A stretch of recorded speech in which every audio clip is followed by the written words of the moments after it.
c'est Snacky. Aujourd'hui, je te parle d'Apple et de l'écologie. C'est parti!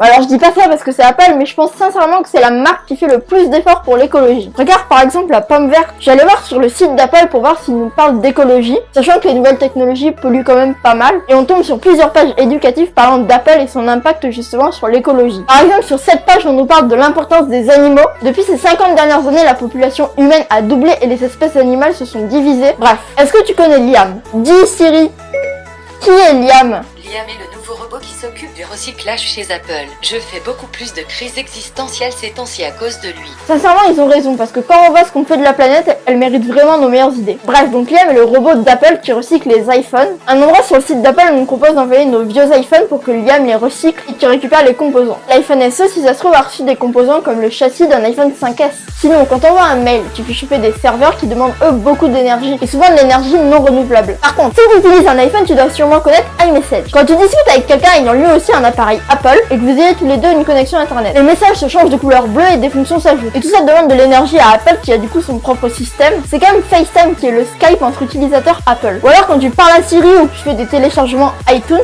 tout ce système qu'a créé Apple demande de l'énergie à ses serveurs, et en 2015 ils déclaraient que leurs serveurs étaient alimentés à 93% de sources renouvelables. Alors oui, dit comme ça, 93% ça fait beaucoup, et pourtant ça les empêche pas de viser les 100%.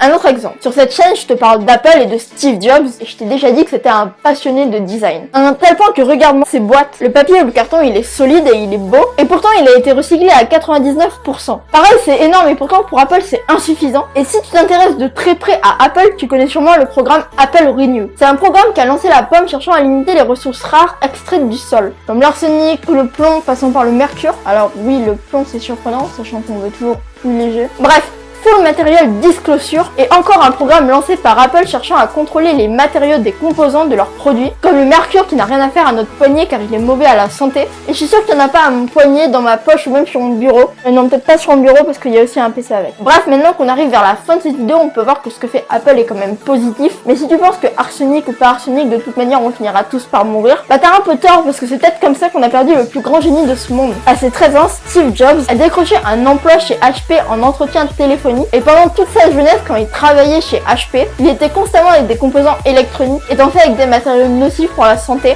Et c'est ça d'ailleurs qui, vers ses 20 ans, lui a développé une tumeur. Après, sans rentrer dans les détails, c'est son mode de vie et son alimentation qui a repoussé sa mort de 20-30 ans. Parce qu'en fait, il aurait dû mourir vers 25-30 ans et il est mort finalement qu'à 56 ans. Donc voilà, cette vidéo est maintenant terminée. N'hésite pas à partager cette vidéo pour que les gens se rendent compte que non, tout ce que fait Apple n'est pas mal. Et je te conseille d'ailleurs d'aller lire ma description à l'intérieur, je te donne des informations sur mes sources. Bref, cette vidéo est maintenant terminée. Merci d'avoir visionné, j'espère que tu as aimé et que tu reviendras plus tard voir de nouvelles vidéos. En tout cas, moi je te dis à la semaine prochaine. C'était Snacky, salut!